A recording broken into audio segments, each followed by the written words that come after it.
आज की वीडियो में हम लेकर आए हैं एक दिल को छू लेने वाली लव स्टोरी। हमें उम्मीद है कि ये कहानी आपके ज़हन में उतर जाएगी और देर तक वहीं बनी रहेगी।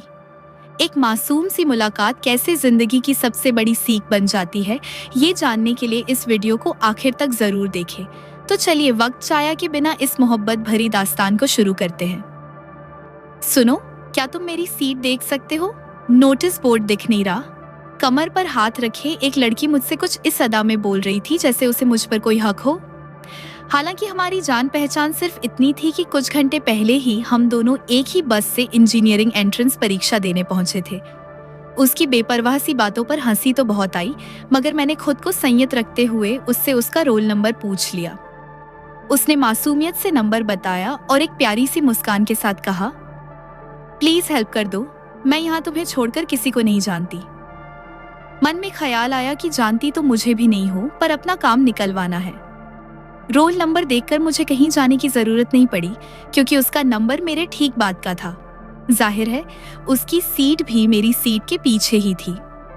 परीक्षा के बाद हम दोनों ने लगभग 2 घंटे बातें की, और इन बातों से इतना तो साफ था कि जितनी प्यारी वो दिखती है, उससे कहीं ज्यादा उसकी बातों में मासूमियत और समझ थी।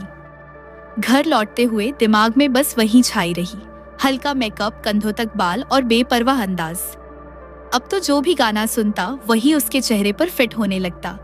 उसकी मासूम सी बेवकूफियां दिल को ऐसी भांति कि हर बोरियत चुटकियों में गायब हो जाती। शायद उसका असर मुझ पर भी हो गया था, वरना 4 घंटे साथ बिताने के बावजूद मैं न उसका नाम पूछ पाया न नंबर मांग सका। अब तो ये हाल था कि रोज उसके नाम के अंदाजे लगाकर फेसबुक पर खोजता और हर बार खाली हाथ लौटता। एक ही आस बची थी जब हमें एक ही बस से काउंसलिंग के लिए जाना था। आखिरकार वो दिन भी आ गया। कंधे पर बैग, कान में ब्लूटूथ लगाए जब मैं बस में चढ़ा तो वो सामने दूसरी सीट पर बैठी दिखी। खुले बाल, नाक में सुनहरी बाली और चेहरे पर वही सुकून। आज कुछ ज्यादा ही खूबसूरत लग रही थी। मैंने नजरें मिलाई और फिर मुस्कुराते हुए आगे बढ़ने ही वाला था कि उसने आवाज दी, अरे तुम्हारे लिए ही सीट रोकी है, और अपने बगल वाली खाली सीट की ओर इशारा किया। उस पल ऐसा लगा जैसे मैंने आज तक जो भी अच्छे काम किए थे, सबका इनाम एक साथ मिल गया हो। मैंने चेहरे पर हल्की सी अनमनी मुस्कान रखी और उसके पास जाकर बैठ गया, ताकि उसे लगे मैं कोई एहसान कर रहा हूँ। बस चलने लगी। बातें फिर से शुरू हो गईं। कुछ देर बाद उसने अचानक पूछा, क्या इन दिनों तुम मुझे याद कर रहे थे? मैं थोड़ा घबरा गया। कुछ जवाब सोच ही रहा था कि वो मुस्कुराकर बोली, क्योंकि मुझे इन दिनों हिचकियां बहुत आ रही थीं और मुझे तो कोई और याद करने वाला है नहीं। मैंने गहरी सांस ली और कहा, काफी अच्छा फ्लर्ट करती हो तो। वो जोर से हंस पड़ी। रात के करीब 12 बज चुके थे। सबको भूख भी लगने लगी थी। बस वाले ने एक ढाबे पर गाड़ी रोक दी। मैं चाहता था वो मेरे साथ खाना खाए, लेकिन उसने मुस्कुराकर कहा, मेरी फ्रेंड भी साथ है, उसके साथ ही डिनर करना है। करीब आधे घंटे बाद जब खाना खत्म करके मैं काउंटर पर स्प्राइट का कैन लेकर बिल चुका रहा था, तो नजर कोने की टेबल पर गई। वो अपनी दोस्त के साथ बैठी थी। मैंने कैन उसकी ओर थोड़ा झुकाकर पूछा, लेगी? उसने सिर हिलाकर मना कर दिया। फिर भी मैं 2 कैन ले आया और वेटर से कहा, एक इनके टेबल पर पहुंचा देना। इतना कहकर मैं होटल से बाहर निकल गया। बाहर हवा थोड़ी ठंडी थी और दिल एकदम सिगरेट पीने को मचल उठा। बैग चेक किया तो 2 गोल्ड फ्लैग और एक लौंग वाली सिगरेट थी। मैंने लौंग वाली जलाई और होटल से थोड़ा दूर जाकर कश लेने लगा। अभी कुछ ही कश ली होंगे कि अचानक मोबाइल की फ्लैशलाइट मेरे चेहरे पर पड़ी। हल्की रोशनी और उसकी ड्रेस की झलक से मैं समझ गया था कि वो वही है। फिर भी पूछा, कौन? वो कुछ नहीं बोली, बस फ्लैशलाइट जलती रही। कुछ देर बाद मुस्कुराकर बोली, अच्छे बच्चे सिगरेट नहीं पीते, और अब तो तुम मेरे अच्छे बच्चे हो। मैंने सिगरेट होठों से हटाए बिना कहा, कब से हो गया तुम्हारा बच्चा जाने आलम? इतना सुनते ही वो एकदम तमतमाकर पास आ गई। फेंकोगे भी या बस यूं ही ड्रामा करते रहोगे? मैंने सिगरेट नीचे फेंकी और उसकी ओर देखा। अब वो पूरी तरह सीरियस हो चुकी थी। मैं मजाक नहीं कर रही, मैं सच में तुमसे मोहब्बत करती हूँ। माहौल कुछ भारी हो चला था, इसीलिए मैंने हंसी में बात टालने की कोशिश की।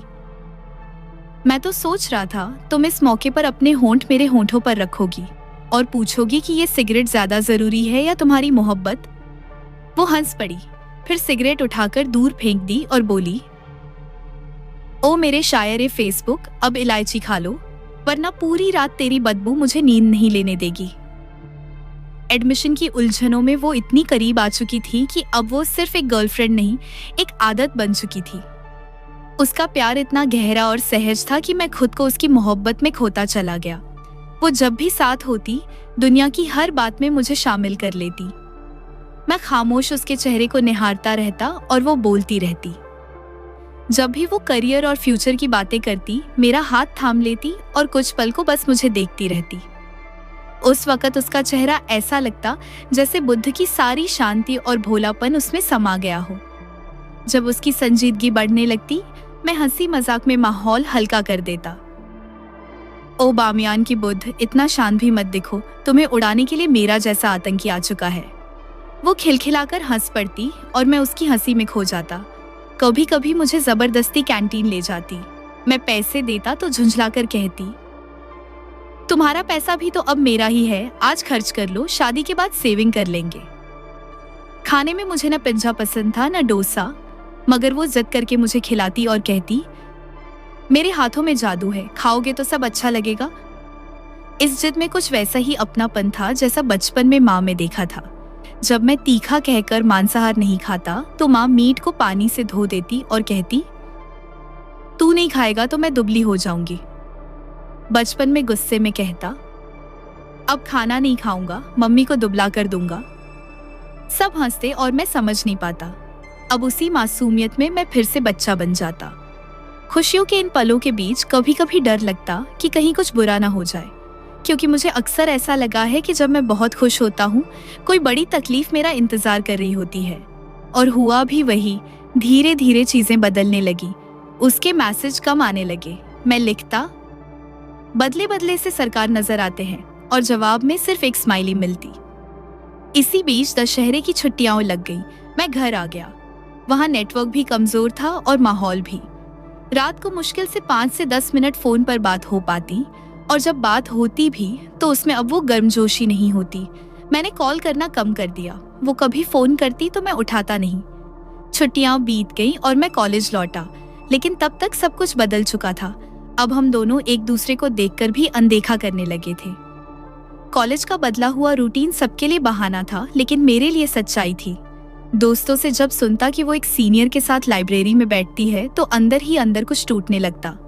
मैंने लाइब्रेरी जाना ही छोड़ दिया। किताबें कमरे में ही मंगवा लेता। वैसे भी अब उनमें मन नहीं लगता था।